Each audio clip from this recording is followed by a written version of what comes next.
প্রিয় দেশবাসী, ভাই ও বোনেরা, তারুণ্যের শক্তি জেগে উঠেছে। গণহত্যা, গণগ্রেফতার চালিয়ে তারুণ্যের শক্তিকে আর রুখে দেওয়া যাবে না।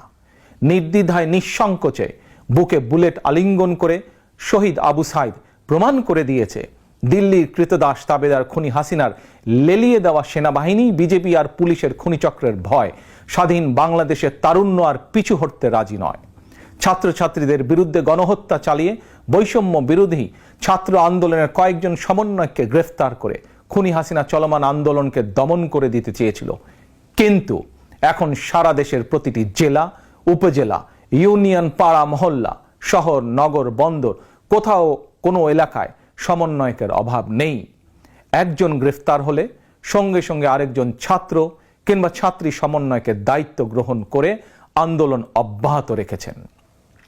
খুনি হাসিনা পতনের এই আন্দোলন এভাবে এখন সারা দেশে স্ফুলিঙ্গের মতন ছড়িয়ে পড়েছে। হাসিনার পতন না হওয়া পর্যন্ত ছাত্র জনতার ঐক্যের এই আন্দোলন আর থামবে না।